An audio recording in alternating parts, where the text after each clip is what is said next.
Dito na tayo. Pero siya to. Dito tayo maglakad-lakad mamaya.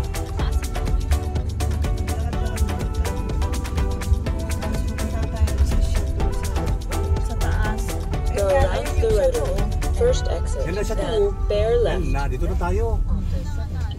Pwede siya to eh. Dito na tayo. May parking dito.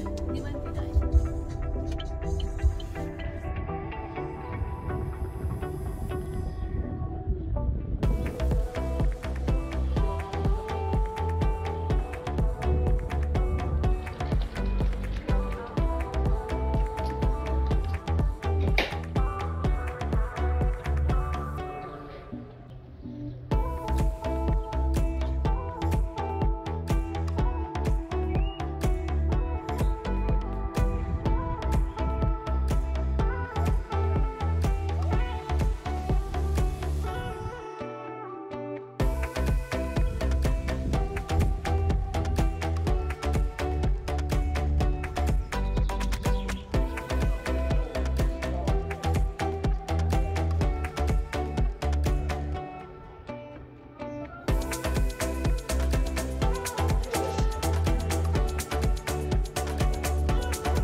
ici à Pouillon.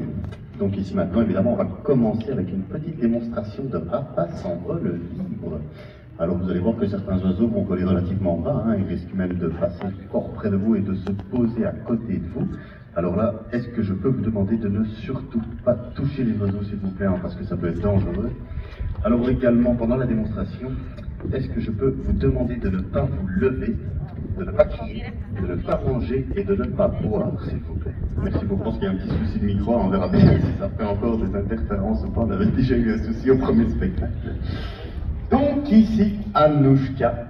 Alors Anouchka, évidemment, ça c'est l'oiseau hein, que vous voyez souvent en Belgique sur les poteaux de l'autoroute. Et alors qu'est-ce qu'elle fait sur les piquets de l'autoroute? Eh bien tout simplement, les rapaces c'est un petit peu fainéant de temps en temps. Hein. Donc qu'est-ce qu'elle fait? Ben, elle attend qu'une voiture ait pris un gibier, donc elle tape un gibier, comme ça ben, elle n'a plus qu'à aller dessus et se nourrir évidemment, hein, sans devoir chasser, c'est beaucoup plus simple pour elle. Donc on va essayer de la rappeler ici dans la tribune. Et Anouchka, elle a peur des gens, donc ce n'est pas sûr qu'elle vienne, wow, c'est super.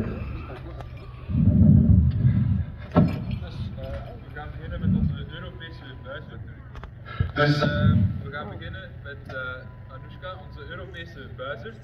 We zien ze regelmatig bij ons langs de autosnelweg op een paaltje zitten, gewoon te wachten tot er een dier wordt overreden door een auto, want dat is natuurlijk een zeer makkelijke maaltijd. Donc ici pour Anouchka. Alors qu'est-ce qu'il mange cet oiseau-là? Ben, évidemment c'est un rapace, hein. Donc ça mange uniquement de la viande. Et qu'est-ce qu'elle mange comme viande? Ben, chez nous, pour les démonstrations, on donne beaucoup du poussin parce que c'est vraiment riche en protéines et c'est très bon pour eux. Et alors évidemment, à l'état sauvage, ben, elle ne mange pas du poussin, hein. Qu'est-ce qu'elle mange? Elle mange des petites souris, des petites musaraines, des petits rats, parfois un petit lapin, un faisan. Et évidemment, on donne tout ça chez nous, mais à la maison, pour les démonstrations, on n'a pas des lapins dans notre sacoche, hein, ce serait beaucoup trop gros.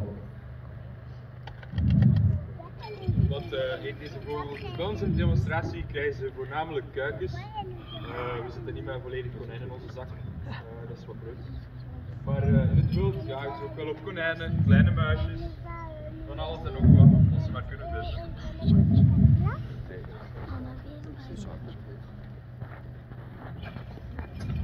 Alors ici pour Anouchka, comment est-ce qu'elle fait pour trouver sa nourriture?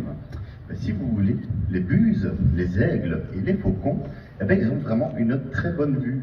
Et donc ici Anouchka, hein, elle peut, comme vous les voyez, planer dans le ciel, hein, donc jusqu'à 1500 mètres d'altitude.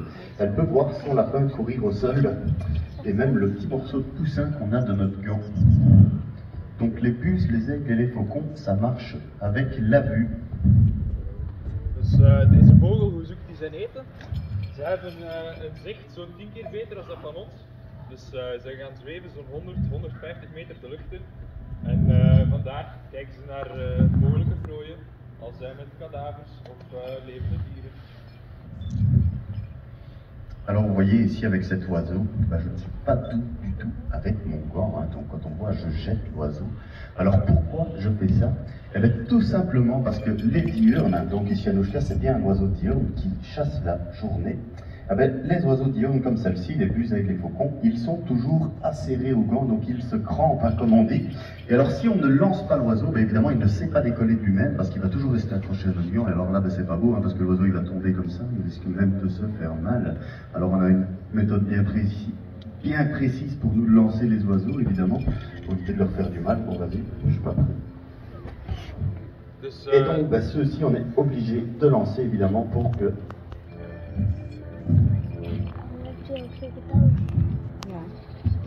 Ja, dan zo'n dikke handschoenen aan. Dan zitten ze in je hand. Die nagels en die klauwen zijn heel scherp hoor.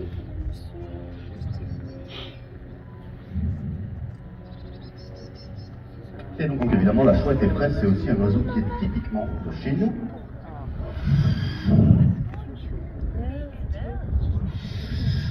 Et alors où est-ce qu'on peut la retrouver, la chouette et fraise? Ben, comme son nom l'indique, hein, la chouette et fraise des clochers. Donc on peut la retrouver dans les clochers des églises, dans les greniers des maisons, mais aussi dans les granges. Donc en néerlandais on appelle ça le kerkel, hein, donc c'est la chouette des granges. Dus onze kerk, de nachtroofvogel.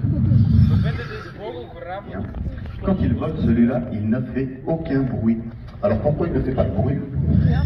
Ben, tout simplement parce que, comme vient de le dire Brent, ben, ça c'est un oiseau nocturne. Et donc comme c'est un oiseau nocturne, évidemment, il chasse la nuit. Et donc si, lorsqu'il chasse la nuit, il faisait du bruit, eh ben, il effraierait ses proies, hein, et donc il ne ferait pas souvent prise. Qui plus est, cet oiseau, hein, contrairement aux buses, aux aigles et aux faucons, ben, les oiseaux nocturnes, ici comme les chouettes et les hiboux, eh ben, ils chassent à l'oreille. Donc si elle faisait du bruit, ben, évidemment, elle n'entendrait pas ses proies, hein, parce qu'elle a l'ouïe fort développée, celle-ci. Donc si vous voulez, la chouette, même quand il y a 1 mètre de neige et qu'il y a une petite souris qui court en dessous de la neige, elle peut entendre l'endroit exact où se trouve cette souris et faire prise sans problème. Tu peux...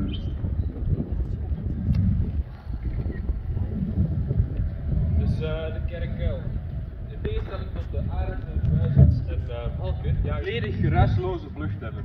Want ja, als ze een verengeluid maken, horen ze natuurlijk hun prooi niet meer. Hun oren zijn zo goed ontwikkeld dat ze zelfs een muis kunnen vinden onder 1 meter sneeuw. Niet slecht, hè? Donc ici, Charlie, vous entendez, hein, ça c'est un oiseau qui crie beaucoup.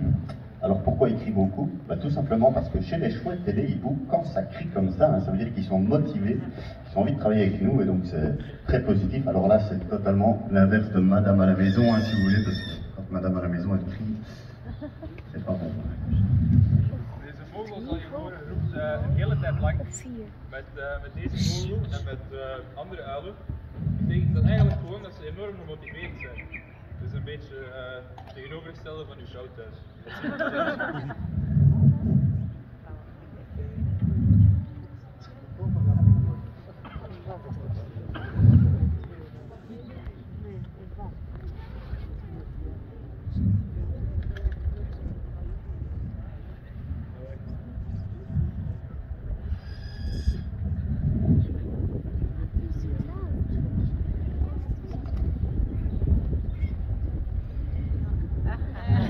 T'as vu ce qu'il m'a fait?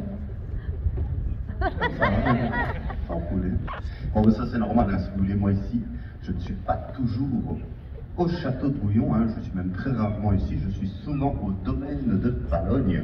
Donc au domaine de Palogne, si jamais, c'est à côté de Durbouy, hein, je vous invite à venir me voir une fois. Et donc les oiseaux, ben, évidemment, ils volent avec la confiance, et donc ils ont besoin de nous voir souvent. Et comme ben, je ne suis pas souvent ici, ben voilà, un Charlie de temps en temps, et même les autres oiseaux, ils peuvent passer au-dessus de moi, c'est tout à fait normal.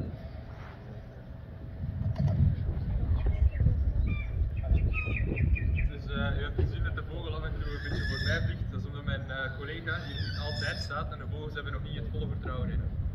Voilà, ik nog wel. Dat ze niet te veel laten vallen.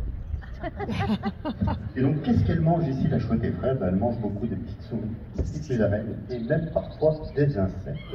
Et alors, ben, comment est-ce qu'elle fait pour digérer tout ça? Parce que si elle mange des souris, elle mange des poussins, ben, elle mange également les os, les plumes et les poils qui sont avec. Et ben, on se rend bien compte que dans les fientes, ce n'est pas possible de faire partir les os. Et donc, du coup, ils ont vraiment un très bon système. Ici, les rapaces, donc ça marche pour tout le monde. Ils ont ce qu'on appelle ici un jabot. Et alors, évidemment, toute la nourriture, elle se stocke dans le jabot. Hein. Et si vous voulez, pendant la nuit, eh ben, ça vient s'assécher comme ça. Et alors, ben, ça digère la nourriture, donc la viande. Et alors, les os et les plumes, ça vient s'assécher. Et ça crée ce qu'on appelle une pelote de réjection. Donc ça, pourquoi une pelote de réjection? Ben, parce qu'ils doivent la recracher tous les jours, donc le matin.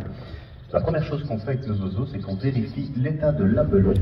Alors si la pelote est bien sèche, c'est que l'oiseau est en bonne santé.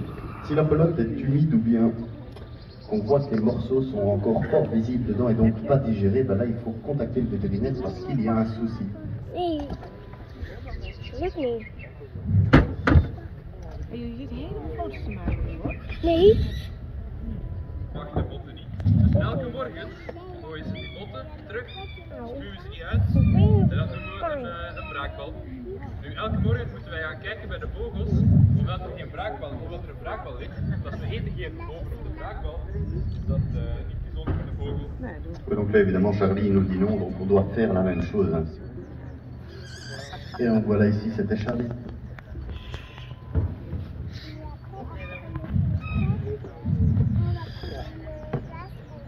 C'est le plus petit oiseau de toute notre collection. Alors voici Spartacus. Qu'est-ce que c'est Spartacus comme oiseau? Ah ben, si vous voulez, celui-ci, c'est une petite chouette chevêche des terriers. Daar is de andere meneer. Dat is een konijnenauw. Alors, comme c'est une chouette chevêche des terriers, ben, comme son nom l'indique, évidemment, c'est un oiseau qui vit dans les terriers. Et donc, comme vous allez voir, hein, il est toujours par terre. Celui-là, il préfère marcher et courir à terre plutôt que de voler.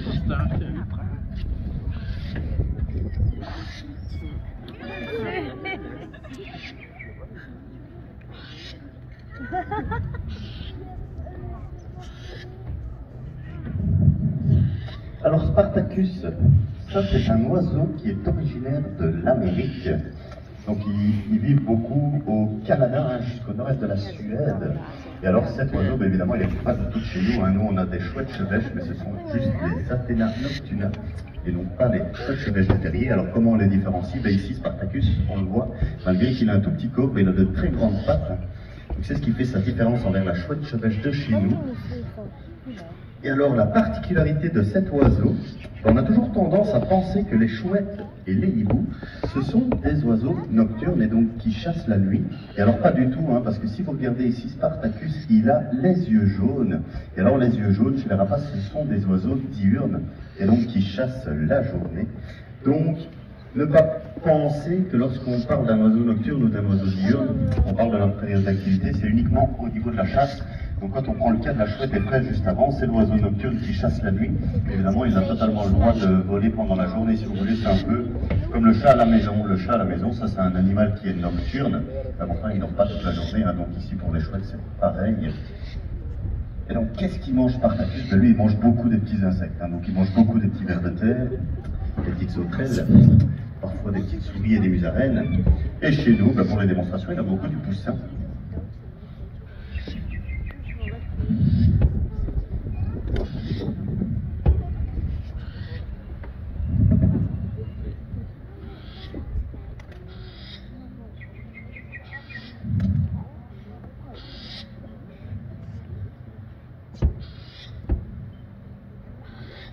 Allez, maintenant. Ja, ik vind ja, krijg hem leuk. Et donc ici, c'était Spartacus.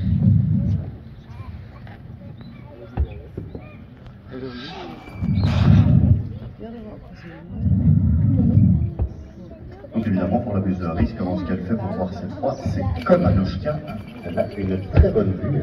Alors ici, pour ne pas vous tracasser, il arrive parfois qu'il quitte le château et qu'il plane un peu.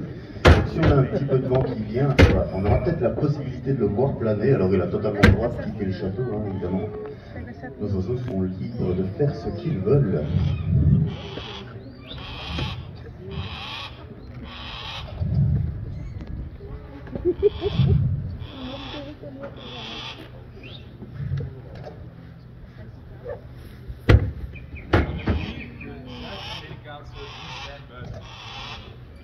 Als je straks het kasteel verlaat, maak je geen zorgen. Er staat een klein beetje wind, dus misschien gaat ze wel een beetje zweven. Oké, kan zijn dat ze weggaan. Jammer, dat er meer mensen zitten. Donc alors ici, la buse de Harris, qu'est-ce qu'on fait avec ces oiseaux? Ben, étant donné qu'on est des fauconniers, on est aussi des chasseurs. Hein. Donc ça c'est vraiment un oiseau qu'on utilise beaucoup pour la chasse. Et alors qu'est-ce que je chasse avec ça? Moi je chasse beaucoup les lapins, les lièvres, les canards, les faisans. Et alors je pratique aussi ce qu'on appelle l'effarouchement. Alors est-ce que quelqu'un d'entre vous sait ce que c'est l'effarouchement? Non? Ben, si vous voulez, on est ennuyé, nous ici en Belgique, hein, par les pigeons. Donc dans pas mal d'industries, on fait appel à nous. Hein, et pourquoi on prend des buses de Harris comme ça? Ben, tout simplement parce que pour elles, attraper un pigeon, là c'est compliqué. Donc notre but, c'est pas du tout que l'oiseau il fasse prise et qu'il attaque les pigeons. C'est plutôt de mettre un rapace sur un site pour que les pigeons prennent conscience qu'il y a un prédateur sur site. Hein. Et donc on fait des passages 1 à 2 fois par semaine pendant 6 mois, 1 an, ça dépend un peu des contrats. Et alors, ben, le fait que les pigeons voient le rapace souvent sur site, ben, ils prennent conscience qu'il a élu domicile ici. Et donc, ben, évidemment, qu'est-ce qu'ils se disent? Ils disent, bon, ben, les gars, on va peut-être penser à dégager, nous, parce que quand même, on n'a pas envie de se faire manger. Et donc, ben, c'est une méthode qui est assez fonctionnelle, hein, donc c'est naturel, on n'utilise pas de produits, évidemment, il faut protéger notre nature. Et c'est un moyen écologique de lutter contre ces pigeons. met deze vogels vliegen niet alleen in demonstraties, we gaan er ook wel echt met jagen. Nu, deze vogels worden voornamelijk predatoren in de omgeving.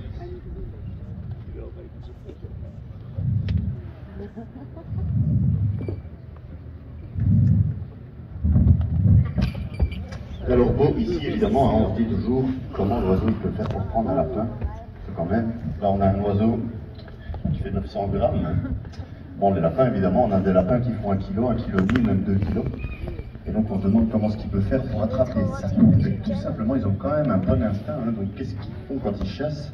Alors qu'est-ce qu'elle va faire? Elle va lever le lapin par l'arrière, donc lui il court, elle arrive par derrière, elle le lève une fois, donc comme ça lui il va rouler sur lui.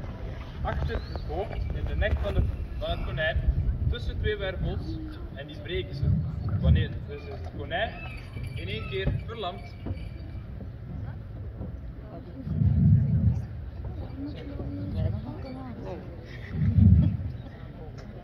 Donc ici on voit qu'est-ce qu'ils ont ces oiseaux-là au bout de leurs pattes. Pourquoi mes hommes ils leur mettent ça? On va quand même vous donner l'explication. Hein. Donc ici on a ce qu'on appelle un chausson. Alors le chausson c'est pour protéger la patte évidemment, pour ne pas qu'elle se blesse. Et alors qu'est-ce qui passe dans le chausson? C'est ce qu'on appelle un jet, hein. Donc ça c'est en cire. Et alors pourquoi est-ce qu'on place ça sur nos oiseaux? Tout simplement pour pouvoir le maintenir au point, pour également pouvoir l'attacher, hein, parce que si on observe ici derrière, nous avons tous des rapaces qui sont des espèces différentes. Et alors comment ça fonctionne avec les rapaces? Si vous voulez, c'est un peu une hiérarchie. Et alors là, c'est les plus grands. Et donc, ces petites lanières aux pattes, ça ne les gêne pas, hein, parce que depuis le premier jour, évidemment, ils ont toujours connu ça. Et alors, on a aussi ce qu'on appelle une balise GPS, juste là. Donc ça nous permet de retrouver notre oiseau le jour où il part. Et également une clochette, parce que pourquoi? Tout simplement, comme je chasse avec cet oiseau, si vous voulez, la balise GPS, elle va me donner un endroit où se trouve l'oiseau, mais c'est pas la position exacte. Donc moi, grâce à la clochette, ça me permet de le localiser. Dus aan de poten van de vogel zien jullie van alles hangen. Onder andere die riempjes, die worden gebruikt om de vogels vast te zetten. Want als de vogels niet vaststaan, gaan ze elkaar beginnen aanvallen. En dan hebben we uiteindelijk niet veel vogels meer om mee te vliegen. En dat is niet goed. Ook horen jullie een belletje aan de poot van de vogel hangen. Dat is voor als er met de vogel gejaagd wordt. Als de vogel jaagt en het duikt met een prooi in het struikgewas, dan kunnen we aan de hand van het belletje de vogel lokaliseren. Donc alors ici, vous voyez, hein, quand je rappelle les oiseaux, j'ai toujours une petite récompense. Alors à ne pas confondre, parce que souvent les gens ils pensent qu'on fait quoi nous les fauconniers, ils nous prennent pour des méchants, hein, ils se disent ils affament les oiseaux pour qu'ils viennent chez eux. Détrompez-vous parce que cette méthode elle ne fonctionne absolument pas. Donc en fait ce n'est même pas possible de faire venir un oiseau chez vous sur votre coin si vous affamez l'oiseau. Hein, pourquoi?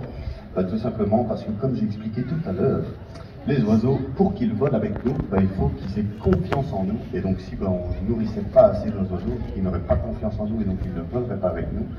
Donc ici, nos oiseaux, qu'est-ce qu'on fait? On leur donne 30% de leur poids à manger tous les jours. Et donc ça représente pour un être humain de 60 kg, ça voudrait dire qu'il mangerait 20 kg tous les jours. Donc c'est quand même une chose à préciser. Ici, chez nous, ils mangent tous les jours. À l'état sauvage, ils mangent peut-être 2 fois par semaine. Et donc il vole 2 fois par semaine parce que le rapace il bouge de son arbre et il vole uniquement pour chasser. En dehors de ça, il ne bouge pas de son arbre évidemment. Donc ils sont quand même relativement bien soignés chez nous, hein, ils ont bien assez à manger. Et donc ici, pourquoi je donne une récompense? Tout simplement parce que c'est un peu comme le chien, si vous voulez, quand on fait un dressage avec des chiens, quand on demande un acte, hein, on dit assis, le chien se met assis, qu'est-ce qu'on fait? On récompense avec une petite croquette. Et donc ici, avec le rapace, c'est la même chose, on appelle au gant, quand il vient, il a le droit à sa récompense. Et si on ne lui donne pas la récompense, je vous assure qu'au bout de 2-3 fois, il ne vient plus chez vous. Dus deze roofvogels, zoals jullie zien, elke keer als ze bij ons komen, krijgen ze natuurlijk een stukje vlees. Nu, veel mensen denken dat wij onze vogels uithongeren voordat ze naar ons komen voor dat stukje vlees. Dat is natuurlijk helemaal niet waar, want als we dat doen, dan storten ze al vliegend neer. Dat is ook niet plezant.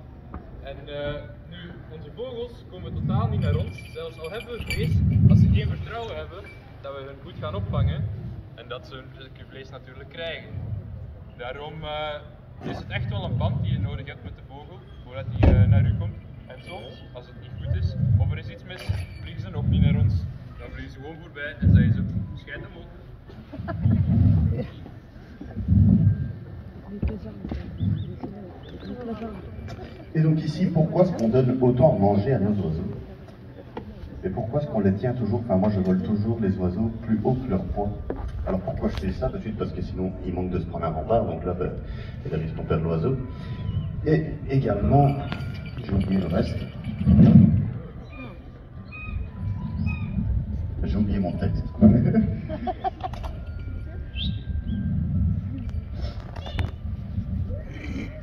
Et donc quelque chose qui ferait peur en fait à l'animal et donc qui s'en va. Et donc voilà, je reviens sur l'essentiel. Pourquoi est-ce que je vole mes oiseaux trop gros? Bah, tout simplement parce que le jour où ça arrive et que mon oiseau s'en va, ben, s'il est plus gros que son poids, j'ai une marge de sécurité. Donc évidemment, ça arrive qu'il parte et qu'on ne le retrouve pas le jour même. Hein. Donc là, ben, ça permet à mon oiseau de pouvoir rester dans la nature 2-3 jours pour me permettre de le retrouver en évitant évidemment la mort de l'oiseau. Et voilà pourquoi on vole des oiseaux toujours plus gros que les gens en dessous. Et donc voilà, ici c'était beau. On va venir avec Mathilde. Alors qu'est-ce que c'est Mathilde? Ben, Mathilde, si vous voulez, attends avant de lancer. Mathilde, si vous voulez, c'est un urubu à tête rouge. Et donc ça, c'est un oiseau qui est originaire de l'Amérique. Vraiment, comme je le disais tantôt, hein, les oiseaux, ils n'ont jamais connu l'Amérique du tout, hein, parce qu'ils viennent de chez nous. Donc ici, Mathilde, elle vient des Pays-Bas. Donc elle, ici, si vous voulez, c'est un peu un Hollandais, quoi. C'est pas les plus beaux. Dus Mathilde, onze kalkoen hier. Nu, zoals we daar straks zeiden, ze komen uit Amerika, maar ze heeft natuurlijk nog nooit Amerika gezien. Mathilde is geboren in Nederland. Zo. Ja, dat kan je goed zien, hè? Niet de mooiste. Zijn er Hollanders? Ja. Ja. Ah ja, sorry. Ja. Donc ici pour Mathilde, alors contrairement aux autres qui sont des oiseaux chasseurs, vous avez vu ce que j'expliquais avec le vent tantôt, quand ils prennent le vent dans le dos, c'est fini, et là le vent vient de tomber, si je ne sais pas compliqué de voler, parce que le vent ne sait pas trop le contrôler. Voilà, la pris dans le vent, le vent dans le dos, donc elle a été poussée, mais bon c'est pas grave, on va attendre 5 minutes, non attends un peu. Parce que les vautours, hein, évidemment, quand ils viennent de se faire peur, c'est bien ma belle. Et donc, comme je disais ici, les vautours, eh bien, ce ne sont pas des chasseurs, ce sont plutôt des charognards. Donc, c'est-à-dire que de quoi il se nourrit celui-là? Il mange essentiellement des cadavres.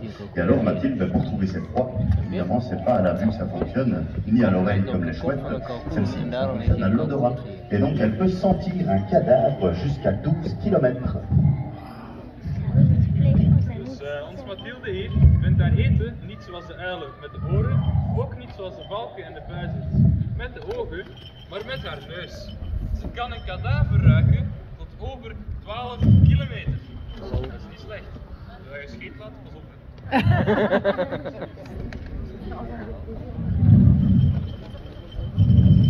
Viens pas tout le temps chez moi.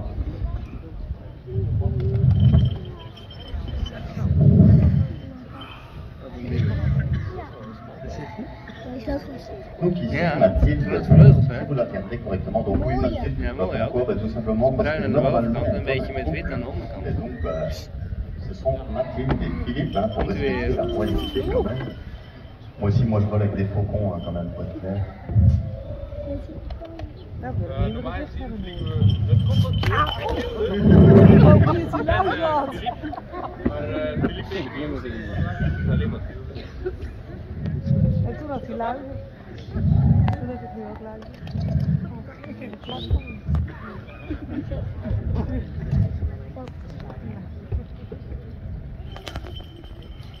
Hop, tu t'en vas rien chez moi. Elle s'est mise à terre, elle s'est dit non, je ne viens pas chez toi. Alors il y en a beaucoup, ils vont se dire, oh, ça c'est pas normal, qu'est-ce qu'elle vient de faire? Je vais aller la chercher dans l'eau. Raison, quand lui il va par là, ben non, on va par là. Quand mon oiseau, il ne répond pas, je l'ignore totalement. Et ça ne lui plaît pas évidemment, hein, parce que là, elle commence à se demander quoi. Je me dis, mais qu'est-ce qu'il me fait celui-là? Il m'ignore, il me regarde même pas. Et là, ben, elle bouge tout de suite et elle vient à moi.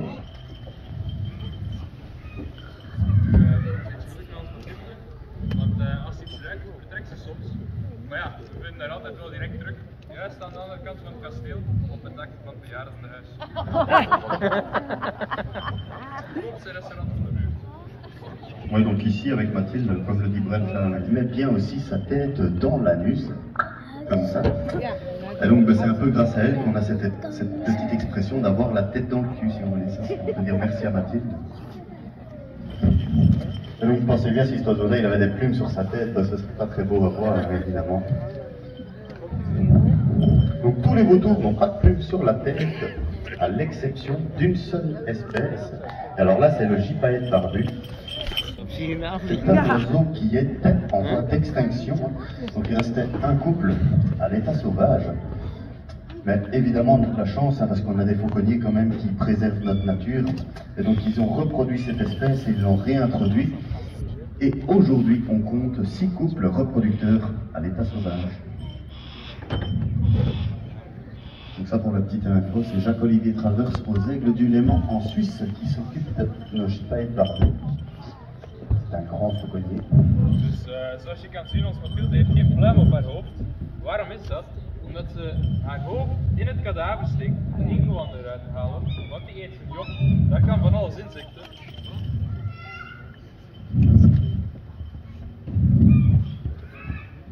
Et donc ici, c'était Mathilde.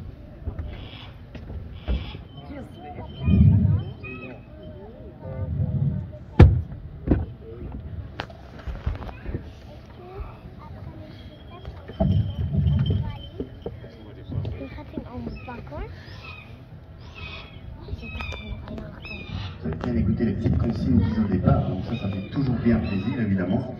Alors évidemment, si vous voulez encore me voir, vous pouvez toujours venir me faire un petit coucou à Palogne. Donc Palogne, comme je le disais, c'est entre Ferrières et Durbuy. Alors là-bas, on fait des démonstrations à 14h et à 16h tous les week-ends. Et alors, en période scolaire, c'est 11h30, 14h et 16h, et là, c'est tous les jours. Alors, on fait aussi des démonstrations au château de La Roche en Ardennes.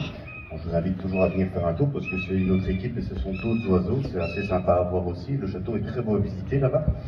Et donc ici, toujours, mon ami Ivan de Guire. Je fais les démonstrations d'habitude, c'est pas moi, donc quand Ivan est là, il y a d'autres oiseaux, évidemment, le spectacle est différent, les oiseaux avec Ivan ils planent, donc ça c'est très chouette à voir.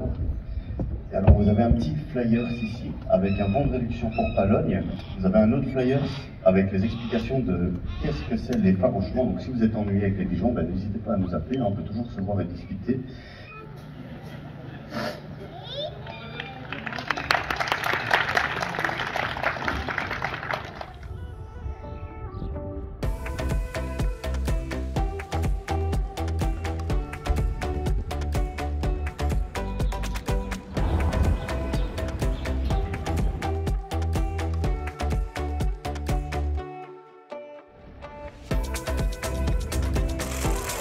Hello everyone, we are here again.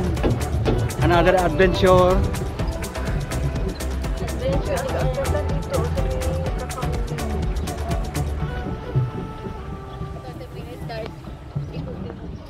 Sir, may upuan. Sir, may upuan siya. Oh, wow. Hello, Shasta. Oh, Shasta. Good job.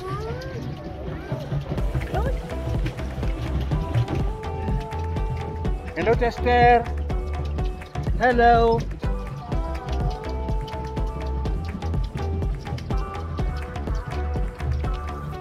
Bakit kasi taas? Maganda yung taas. Sayang.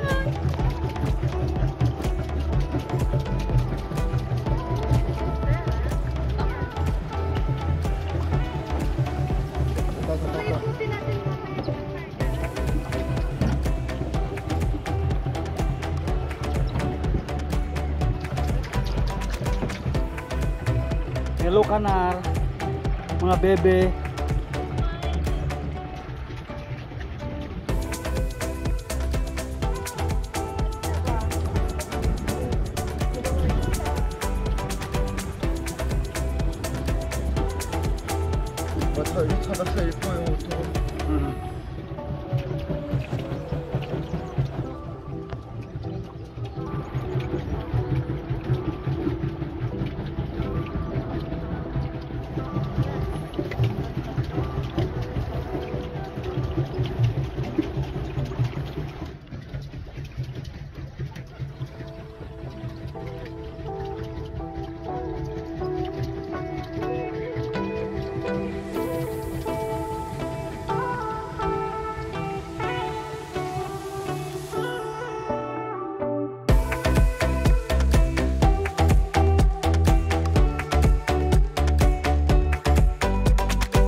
Daming chateau ah.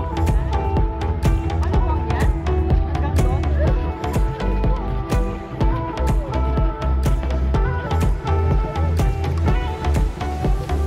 Bonjour. Bonjour, bonjour.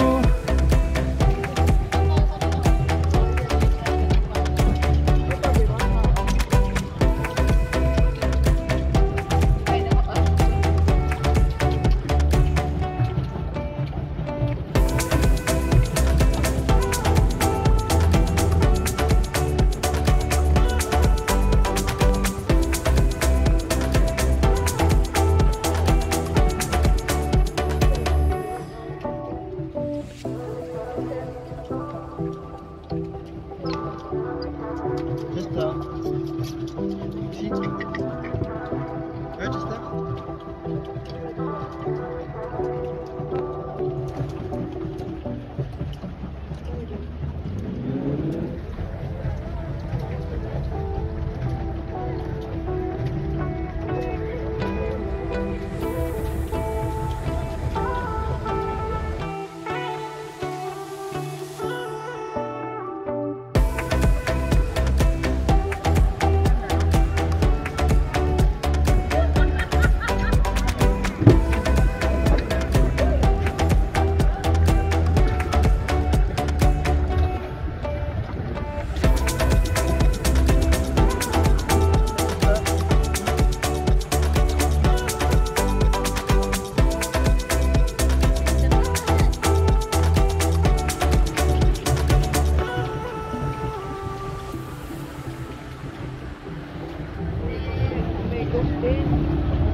Okay, finito.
Dito.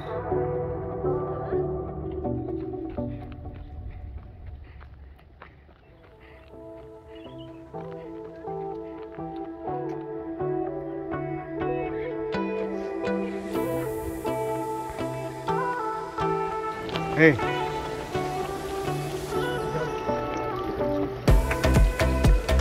Tubig galing sa taas, oh.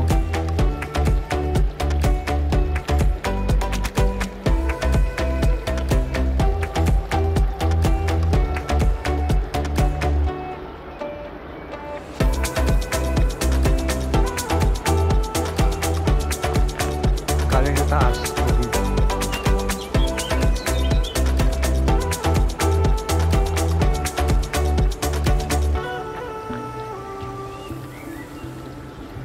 Palabas dyan. Oop! Ito yung sa kabilang view ng ano, chateau.